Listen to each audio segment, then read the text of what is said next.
So make a quick observation. I remember, couldn't be any more than 2 weeks ago, maybe even a week. I remember in one of my videos, I said something along the lines of not looking in my rearview mirror and seeing what's behind me. If I need to see what's behind me, I'll just look in that mirror and I'll just look in that mirror, because this mirror is up there like that, you see? I remember saying that. And I also said that I don't need to look in that mirror, you know what I mean? Like, unless someone freaking smashes into the back of me, then maybe I'll need the mirror.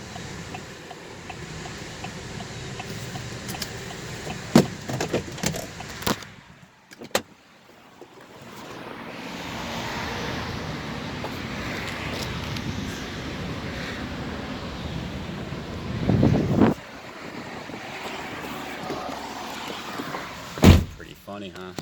Pretty funny. Now, I said this on YouTube.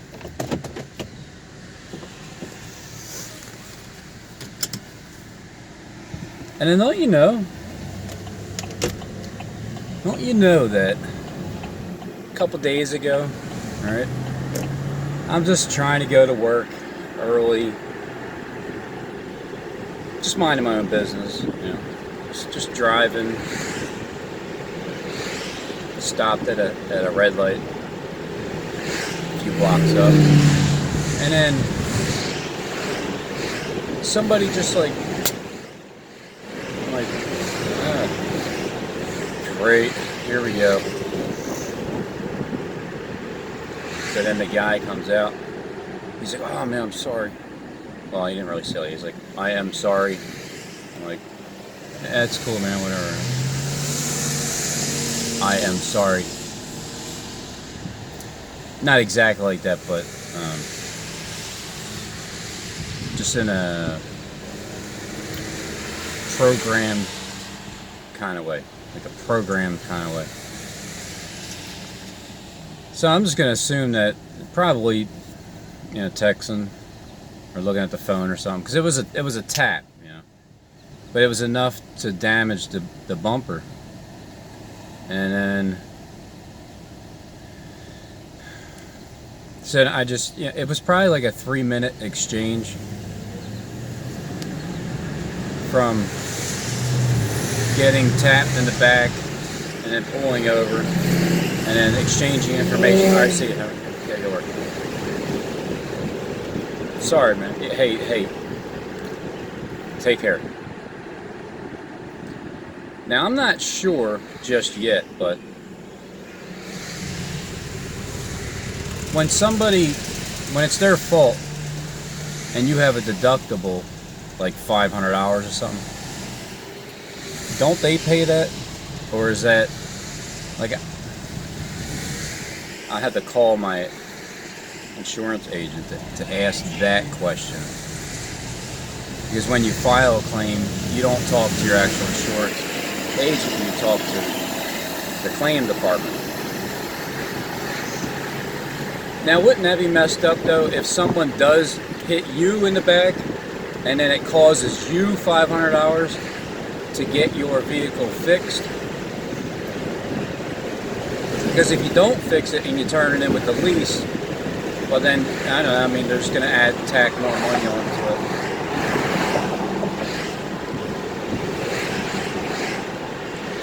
And so he handed me the insurance card, and I took a picture of it. I won't say the last name, but the name, it was weird because the insurance card has like 2 names on it. One of them it's a popular name, starts with a ST. And then the name of like the woman. I think Jesus had like the same. His mom had the same. His wife, I think his sister. And then at the end of it, it had C, like an initial. And then it had the last name. I forget what the last name is. It sounded Italian or something.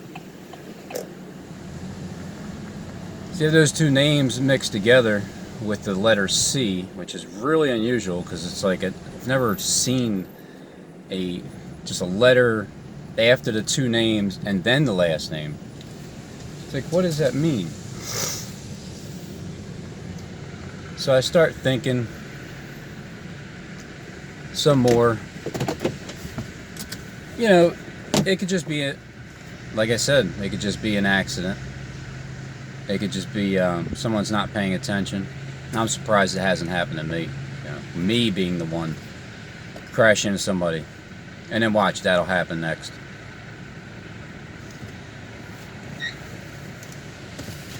You know, it's not something devastating. It's like a love tap, you know? It's like, hey Robin, I love you.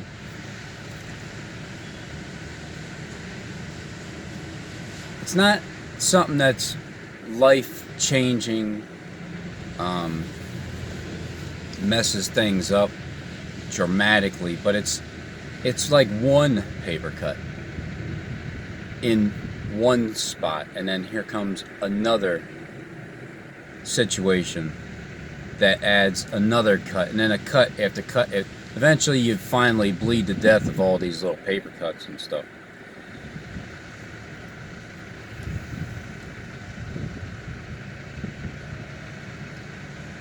So I can see where your mind can go, and it can go into the direction like, alright, well, this was done on purpose, right? This was done on purpose.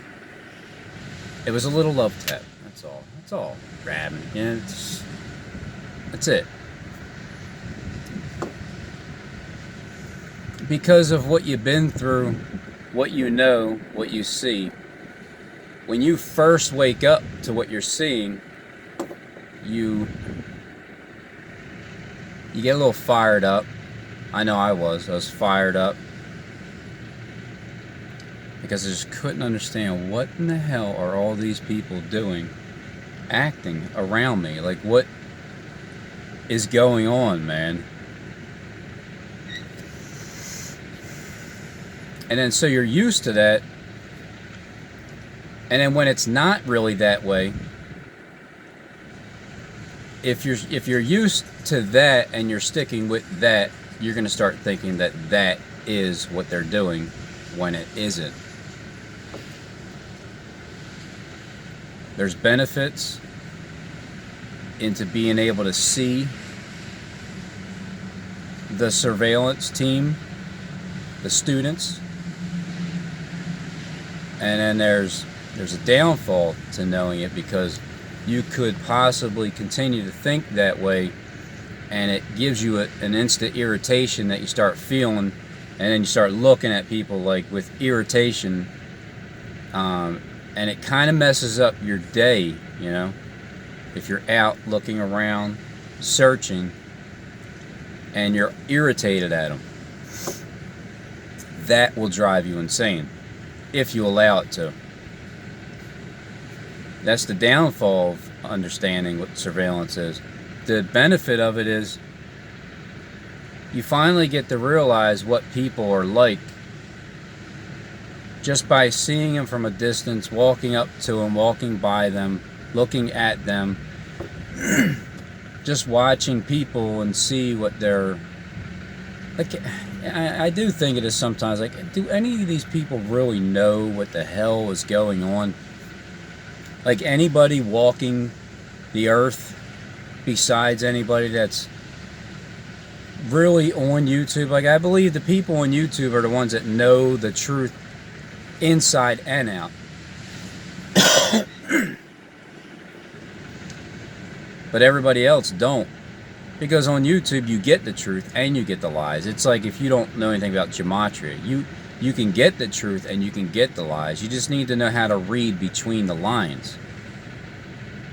All of the lions, the lies are written in the book. So I can see where it can get you paranoid.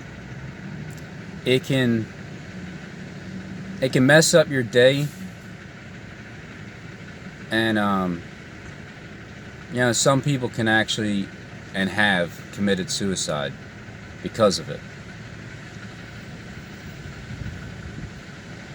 But who are you listening to in your head? Who are you tuning in? Who are you tuning out? Because I'm going to go walk in this Walmart right here. This is the Walmart that well, let's just face it, it made me famous. It really did. And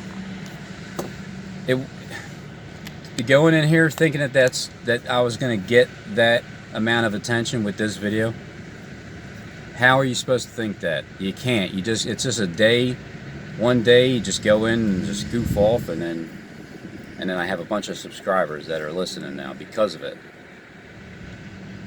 So I'm going to go in here, and I'm fully aware of the team of surveillance. But right now, I'm just bringing this up because of I just remember I have a story I need to tell about this bumper incident. But how are you supposed to know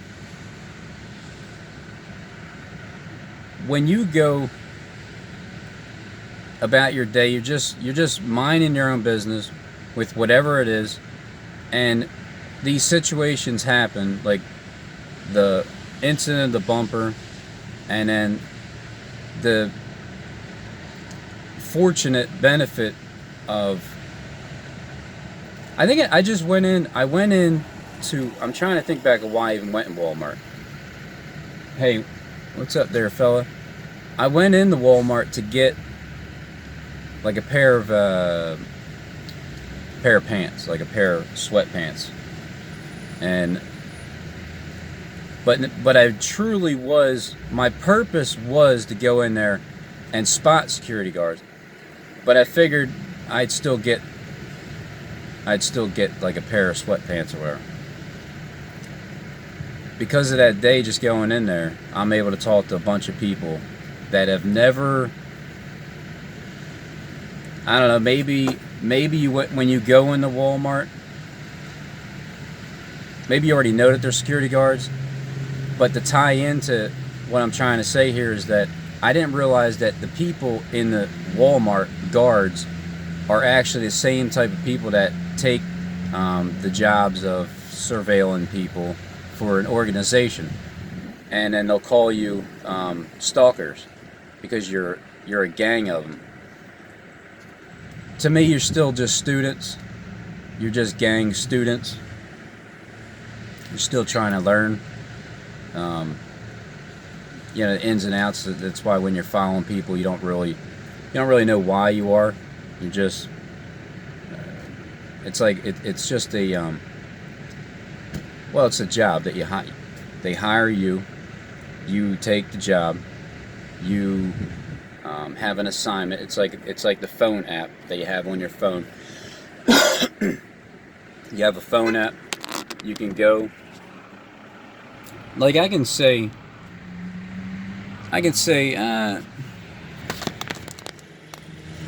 you know, might be a gang stalker. Might be, because when you're in charge of being able to watch the surveillance through this camera hole, you know what people are doing when they're doing it, as they're saying it. You know their location, right? Alright, so this is a good example. I'm just saying it's a regular guy. Now, I'm saying, whatever, it's a regular guy. He's parking in the same area that, you know, that, well, let's see. Let me show you the,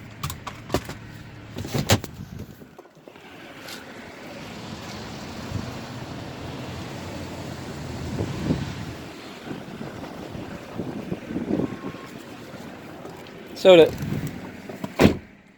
the circumstances, hold on a second. This thing, man, I really need to I need the one that's 5 and above instead of 5 and below. So the circumstances are, yeah, I mean, I would absolutely record that. You know, back then, I would show that when I come back into my truck, like, yeah, you know, I had to park 2 spots next to me. All these spaces, all over. But no, I had to park right next to me. These freaking gang stalkers, honey, I'm so sick of it. You know what I mean? You could be just like that. Or, alright, well, hey, look, they that's what the job is. You hire gang stalkers. They have an assignment. They don't know what they're really doing. They're students of the game. They're assigned to do, you know, follow a certain individual.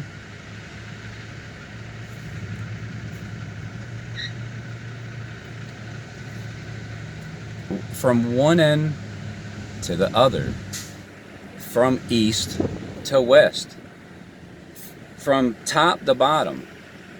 You search the matter out, right? I mean, isn't that what you do? You search the matter out, and then you come back down to earth again where you were before you understood the program. Come back down to earth. When you understand this program, it's like full circle all the way back to the beginning, but then now you have an understanding. It's like you have a double portion of the knowledge, because now you have what you used to know and then what you didn't know. Now you know. It's a double portion. You take everything you've already learned, and then everything you've already learned in your life, and then everything you have just now learned through the YouTube experience, and you put it together, and you just go all the way 360, clean broom sweep. Your temple's clear. That vehicle, whether it is or isn't, who cares? I prefer that it is now. Like, I'm actually hoping that it is still, but my feelings about it have done a complete 180. However, I went 360 degrees around, full circle, to figure it out, like what it is that they're doing and why they're doing it. And I understand why they're doing it. I get why they're doing it, and it's necessary for them to be doing it in these days right now. It comes to an end the way it is, but what I'm saying is, this is necessary. This is Satan turning people back to God. How many people can you imagine, like, once you finally realize that you're gang stalked, you know, it's a humbling experience and frightening at the same time. Frightening first, then humbling later, because you don't know why. It's like, and then you realize it's true. It's like, man, they're gonna kill us. Like, this is why they're stalking us, because when everything hits the fan, they know where we're at, and they're gonna kill us. And that was part of the deception that I peeled through that, and it's like fear or whatever. And then it ain't even real. Okay, that's kind of what I figured. I guess that's why God said don't fear any of it, because it ain't real. But that's Satan's job. His job is to keep an eye on everybody, and make you feel as uncomfortable as possible, and then see what side of the fence do you fall on. It's kind of like being tried through the fire, being thrown into the lion's den. You're being tempted and tested all the way through by God, by Satan. You're being tested by God, and you're being tempted by Satan. You just need to learn how to tell Satan to get behind you. Just get behind me, man. Follow me, Satan. Just follow the way this works. I'll show you what love is, in case you forgot or you just never felt it. For your enemies. Your enemies. You know, Aren't you supposed to bless your enemies? But don't we get cursed by our enemies?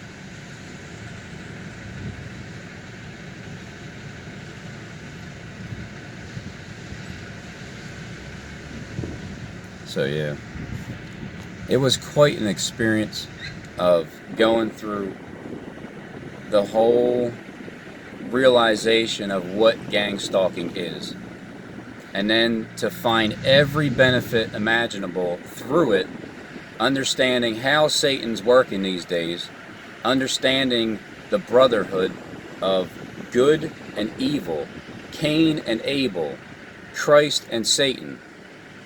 I mean, well, Cain, Satan, Abel, Christ. That's who they represented. It's brothers all the way through thick and thin. It's just one brother does the exact opposite, and the other one does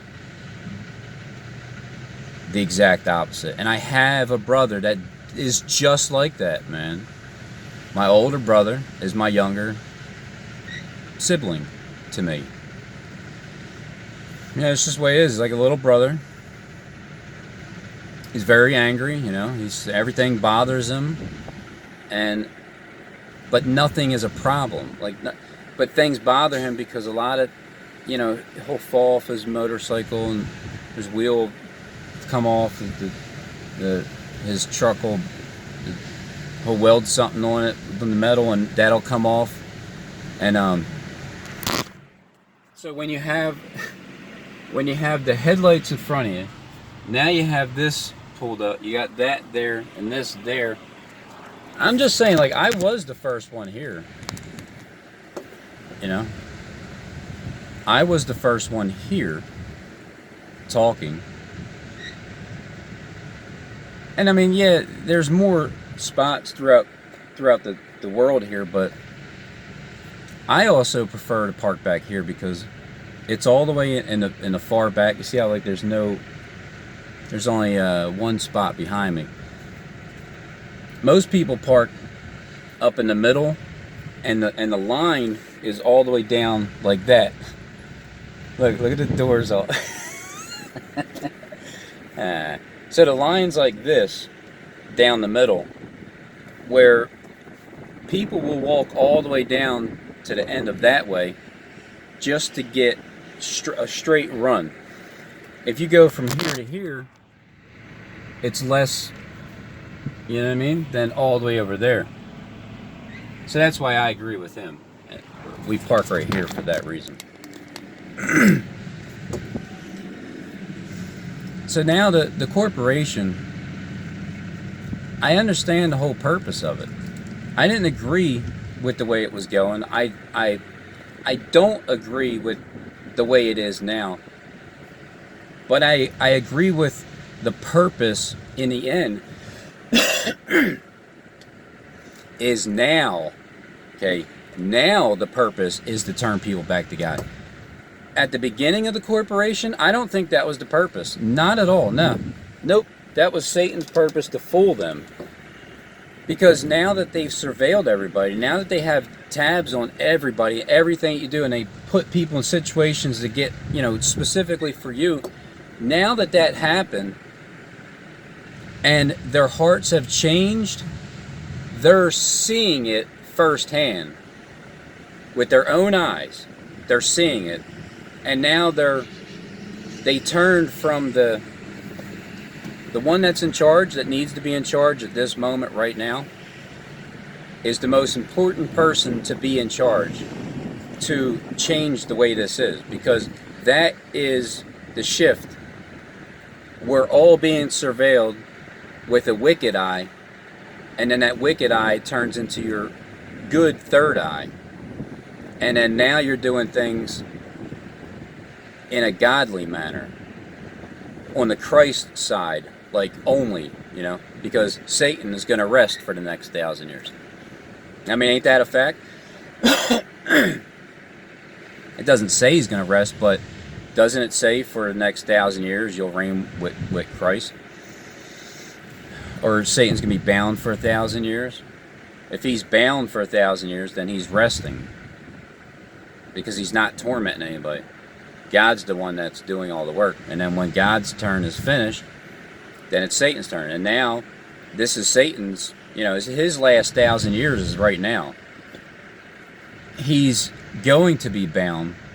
And you know what? Maybe another 1,000 years goes by and it's all like mainly from this point on, the Christ teachings for the next 1,000 years. And then here we go again. Same old, here comes Satan. God wants his rest. Satan, your turn. Half positive battery, half negative. One does the work for 1,000 years. The other one, and to them, 1,000 years is like as a day, and a day is as 1,000 years. So for them, it's nothing. It's like a daily thing. Like for us, each day, which it represents, we battle with both Satan and God. We battle with Satan, trying not to sin. We battle with God, trying to sin and trying not to feel bad about it, but you can't help it. And then the more you feel bad about it, the more you decide to stop doing it. And then it goes for self-loathing, hating, anger, selfishness. You name it, it's out there. It goes for all of it. So I love my enemies because I'm gonna love them until they love me back. Kind of like a dog, like a dog, like animals do. They love you unconditionally. I was not this way, man. I was not loving unconditionally. I had conditions, all right, strict conditions for me to love you. But I've been able to tune out the voice that's been screaming in my ear to say like hate them, hate whoever who doesn't love you. No, that's not the way it works. Because it's more beneficial when you love them first. They hate you, and then they come back around to loving you. So they know you inside and out. You know them inside and out. That's how you start to gain trust with people. So I'm thankful for going through the gang stalking, the corporation. Even if the guy did hit my bumper, okay, I get it. It's a love tap. I get it. It's like, hey, man, I still love you, all right? But if it wasn't, and it's normal, it's normal. Either way, okay, I can think of it either way. I can say it's this, or I can say it's that. Either way, whatever I think, my mood, my countenance doesn't change.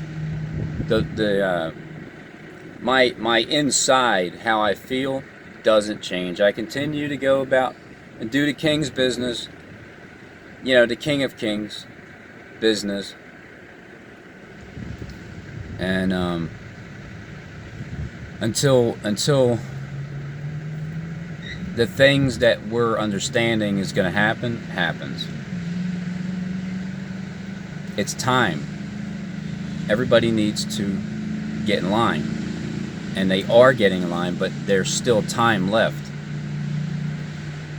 It's ramping up. I mean, we get the power outages in New York, Manhattan, so it's 42,000 people without power. It's the 42nd year anniversary. Oh my God, it's amazing. It's totally it was not programmed that way in 1977 when they had that one power outage, and 42 months to continue, and at the same time, there's 42 children mockers. They get scorned by two witnesses. The two witnesses, probably one of them's good, one of them's evil, and they're coming after the 42 years of this plan that was set up after 42 full years. And it's all just random 42 that is matching and lining up with everything. 42. I'm not sure what I just heard it last night for a second, and it's like I don't know. Is it going to be blamed on terrorists? I think so. I think that's what Mr. Mouthpiece is thinking. The other one, Paul doesn't really say too much. He's good at that. He's a really good CIA agent. the other one, AMTV, Christopher Green, I think he's pushing, I think, I listened like 2 minutes of, I think he was pushing terrorists. And that it's going to continue to happen in each city, which it will. There's going to be blackouts in each city now. That's going to be more and more and more, you know, like the lights flickering. So they're going to keep doing that. So that's another theme to look forward to, obviously. I mean, obviously.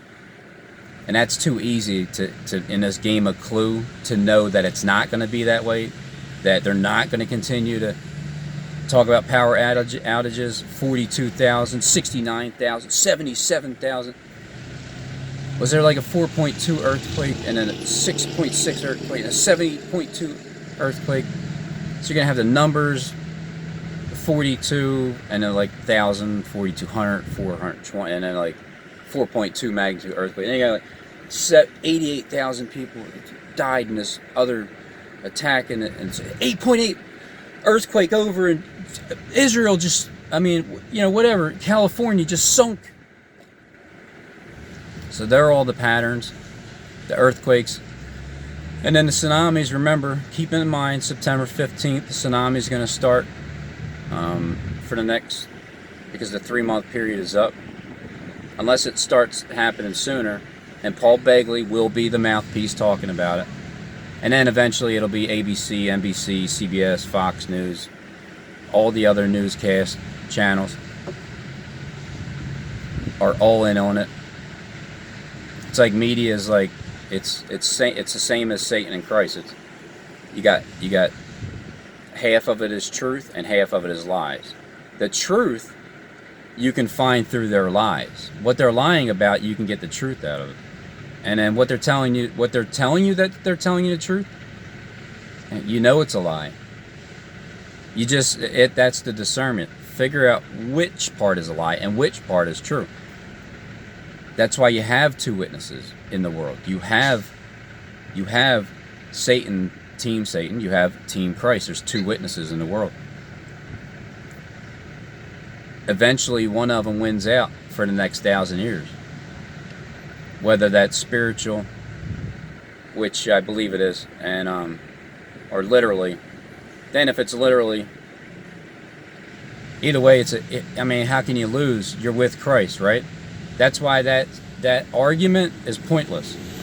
Which brings me back to any time you're feeling any way about, you think it's gang stalkers or not, man, just go about your business one way or another. Don't let it affect you. Don't let it change your perspective of life and what you need to focus on. Just understand their role. Understand Satan has a purpose in this world to turn people back to God. Once he turns people back to God, his job is finished.